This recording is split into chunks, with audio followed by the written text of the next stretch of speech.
Hello, YouTubers. Welcome to Level-Headed News. This is your host, Brenda. I have 5 articles in this episode for you, and the URLs are in the description of the video for your convenience. The first one here is off of cbsnews.com, and it says, California woman a seat to honor Pakistani monks' religious beliefs. And this is from Coto de Caza, California. Or a Southern California woman said she is the victim of discrimination, CBS Los Angeles reports. Mary Campos said her pre-booked ticket was given away by United Airlines. The reason? She's a woman, and 2 men didn't want to sit next to a female. Now flyer Campos, a mom who lives in Coto de Caza, said she thought she'd seen it all until a gate agent handed her a new boarding pass just before she got on a flight Monday. He said, "This is your new seat," Campos said. And I said, "Excuse me? I don't know how to tell you this." She said she continued by saying, "Yes." I told her, "Seated next to you have cultural beliefs that prevent them from sitting next to or communicating with females. I thought I lived in a culture where females were equal to men," she said. A consultant in the oil and gas industry. She said she had no choice but to take her new seat assignment. That's when she said she wrote a letter to the CEO of United Airlines. What if I were handicapped or transgender? What if your entire flight crew were female? And that prevents individuals from interacting with females should not travel on commercial aircraft. That said United would look into it, and she said she didn't hear from them again. The spokesperson wrote to CBS Los Angeles in part, Post was unhappy with the handling of the seat assignment on her flight. Employees to the highest standards of professionalism and has zero tolerance for discrimination. Told the men were Pakistani monks who were wearing long orange shirts. She said the female flight crew was not allowed to serve the men. Against half the population, Campos said, for a belief from another nation. CBS Los Angeles asked Campos intended on suing the airline. She said that was not her intention, but she did want 2 things from United. Apology to every female that was on the plane, including their employees. Change their policy. Campos said if she didn't get those things, to do to protect women's rights. That I have for you is off of the Huffington Post, and it says of Trump's executive order limiting, well, and it's trying to play something. Goodness gracious. That stopped. Now, let me try this again. Read draft text of Trump's executive order limiting Muslim entry, and it is an exclusive to the Huffington Post. This says the White House intends to temporarily shut down travel from a wide swath of countries to the United States and implement dramatic restrictions on immigration and refugee admission, according to a draft version of a White House executive order obtained Wednesday by the Huffington Post. The document, which could still be amended before being officially signed, confirms the details reported by the Huffington Post on Tuesday and adds new information about the planned strategy. According to the draft, President Donald Trump plans to, and these are bullet points, block refugee admissions from the war-torn country of Syria indefinitely. Refugee admissions from all countries for 120 days. After that period, the U.S. will only accept refugees from countries jointly approved by the Department of Homeland Security and the Department and Director of the National Intelligence. Refugee admissions for fiscal year 2017 at 50,000, less than half of the 110,000 proposed by the Obama administration. Ban for 30 days all immigrant and non-immigrant entry of individuals from countries designated in Division O, Title II, Section 203 of the 2016 Consolidated Appropriations Act, Iran, Sudan, Libya, Somalia, and Yemen. These countries were targeted last year in restrictions on dual nationals and recent travelers' participation in the visa waiver program. Suspend visa issuance to countries of concern. After 60 days, DHS, the State Department, and DNI are instructed to draft a list of countries that don't comply with the request for information. Foreign nationals from those countries will be banned from entering the U.S. Establish safe zones to protect vulnerable Syrian populations. Tasked the Secretary of Defense with drafting a plan for safe zones in Syria. This would be an escalation of U.S. involvement in Syria and an indication of how Trump will approach the conflict there. Expedite the completion of a biometric entry-exit tracking system for all visitors to the U.S. and require in-person interviews for all individuals seeking immigrant visa. Suspend the visa interview waiver program indefinitely and review whether existing reciprocity agreements are reciprocal in practice. The draft order signed later this week details Trump administration plans to collect and make public available within 180 days information regarding the number of foreign-born individuals in the United States who have been radicalized after entry into the United States and engaged in terrorism-related acts. It also describes plans or information about gender-based violence against women or honor killing by foreign-born individuals in the U.S. The language is unclear as to whether the names of these individuals, which could include American citizens, nor does the document define radicalized or terrorism-related acts, leaving open the potential to sweep vast numbers of people into the list. Of the expansive enemies list created by former FBI Director J. Edgar Hoover last century. Trump's first few days in the White House have been marked by chaotic lurching from one issue to another. Of executive orders are circulating and leaking to the press is another mark of early dysfunction. The campaign promise that he would ban all Muslims from traveling to the United States has been dialed back to a blanket ban on all travel from a smaller number of countries, but the focus is still on Muslims. Says the priority will be given in the future to refugees who face religious persecution, provided that the religion of the individual is minority religion, country of nationality. In other words, an exemption will be made for non-Muslims in the Middle East. Argument that the policy does not target Muslims specifically. The White House and the Department of Homeland Security declined to comment. Trump hinted at an announcement in a tweet on Tuesday night, and the tweet says, "On national security tomorrow, among many other things, we will build the wall." Reflects anti-refugee sentiment spreading worldwide. The draft of Trump's order represents a dramatic upending of current U.S. policy towards some of the globe's most unstable regions.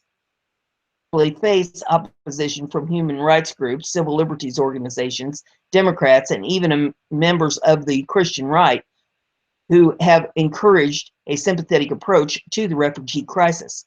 The civil war in Syria, now in its 6th year, has left 4.8 million Syrians as refugees, according to the United Nations High Commission for Refugees. Since the war began in 2011, the United States has admitted only about 18,000 refugees from Syria, due in part to a lengthy vetting process that typically takes from 18 to 24 months. The Syrian crisis in Syria worsens. Former President Barack Obama pushed for an increase in admission.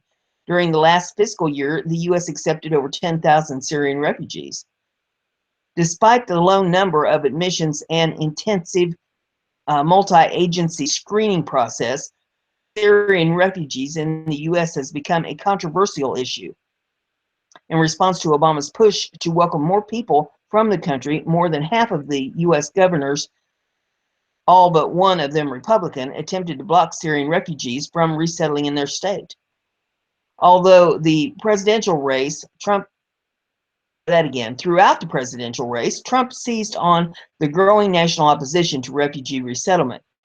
He first proposed banning Muslims from entering the U.S. in December of 2015, following the mass shooting in San Bernardino, California.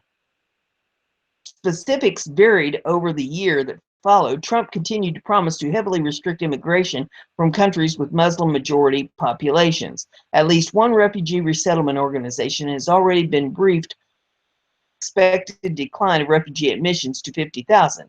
That number is significantly lower than the ceilings proposed when the Civil War began. Because the draft executive order gives religious minorities priority in refugee admissions, that may mean Christians in most countries in the Middle East will be favored over Muslims. Former intelligence analysts have pointed out that a policy that specifically discriminates against Muslims perpetuates the narrative that the U.S. is at war with Islam, as a powerful recruiting tool for jihadist groups like the so-called Islamic State and Al-Qaeda. To deliver America to Trump, one ISIS spokesman wrote in August. And then they have a link to the draft of the executive order there if you want to and check out the order.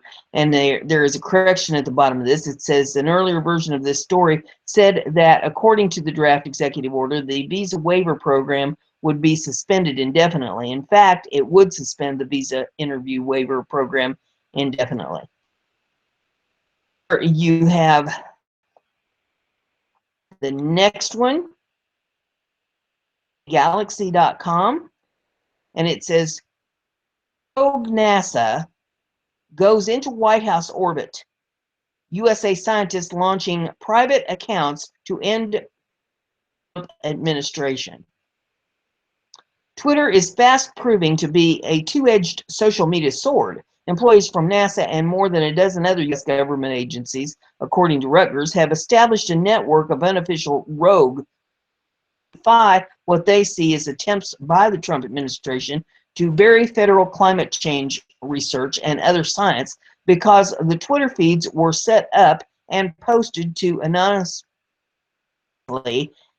as private accounts. They are beyond the control of the government. The @Rogue NASA account displayed an introductory disclaimer describing it as the unofficial resistance team of NASA, not an official NASA account. It directed readers to follow its feed for science and climate news, real facts. Scientists at NASA, the Environmental Protection Agency, and other bureaus have launched personal Twitter accounts borrowing names and logos of their agencies to protest restrictions they view as censorship and provide unfettered platforms for information the new administration has curtailed. Can't wait for President Trump to call us fake news, one anonymous National Park Service employee posted on the newly opened Twitter account, @alt service. You can take our official Twitter, but you can never take the swift proliferation of such tweets by government rank and file. Followed in internal directives several agencies involved in environmental issues have received since Trump's inauguration, requiring them to curb their dissemination of public. Last week, Interior Department staff were told to stop posting on Twitter after an employee retweeted posts relatively low attendance at Trump swearing in and about how material on climate change and civil rights had disappeared from the official White House website. This, if you want to take a look at that on your own. The article continues.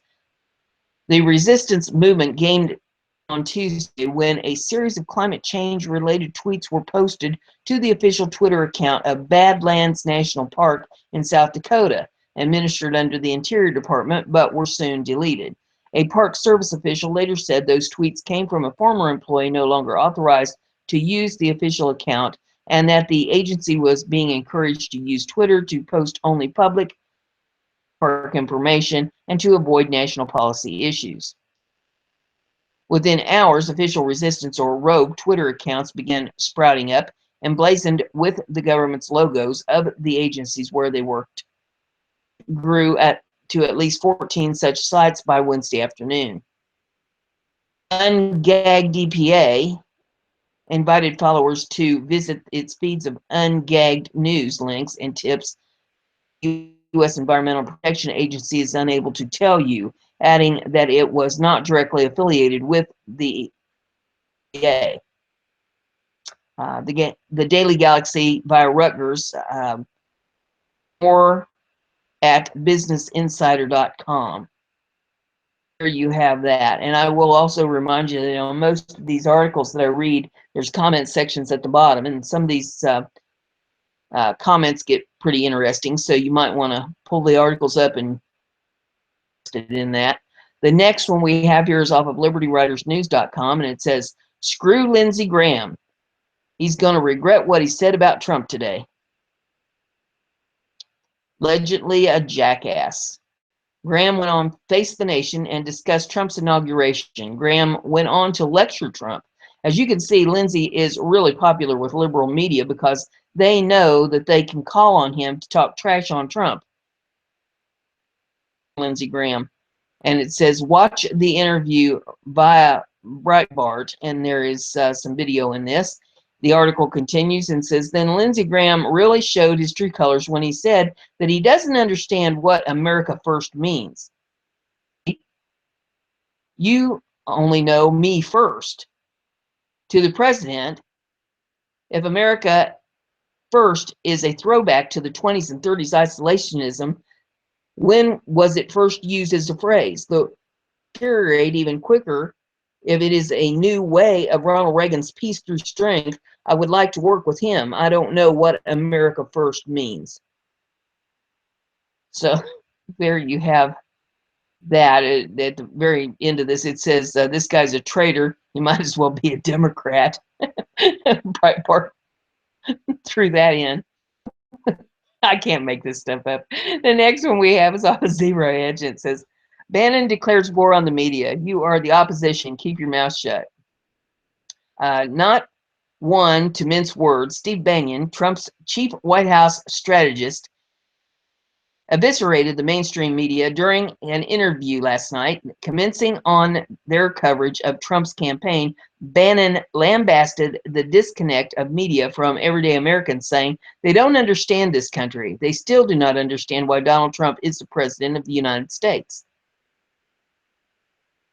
Embarrassed and humiliated, and keep its mouth shut and just listen for a while, Mr. Bannon said during a telephone call. I want you to quote this, Mr. Bannon added. Is the opposition party. They don't understand this country. They still do not understand why Donald Trump is the president of the United States. The elite media got it dead wrong, 100% dead wrong, Mr. Bannon said of the election, calling it a humiliating defeat that they will never wash away, that will always be there. But that attack didn't end there, as Bannon went on to describe the media as the opposition party. The mainstream media has not fired or terminated anyone associated with following our campaign, Mr. Bannon said. Look at the Twitter feeds of those people. They were outright activists of the Clinton campaign. He did not name specific reporters or editors. That's why you have no power, Mr. Bannon added. You were humiliated. You're the opposition party, Mr. Bannon said, not the Democratic Party. You're the opposition party. The media is the opposition party. Finally asked whether he was concerned that Sean Spicer had lost credibility with the press after his debate over crowd size. Similar pointed answer. Are you kidding me? He said. We think that's a badge of honor, questioning his integrity. Are you kidding me? The media has zero integrity, zero intelligence, and no hard work. On what Steve Bannon thinks of the mainstream media? I wish he'd tell us what he really thinks. Here you have this second episode. There's going to be a bunch more to follow. So if you like what I'm doing here, give it a thumbs up, share it on your social media so everybody gets to hear the news. Don't forget to subscribe if you haven't done that yet. If you click that little bell beside the subscription button, little box pops up you can check. And if you check that, you'll get email alerts every time I put a show up, and that way you'll stay informed. See you on the next one.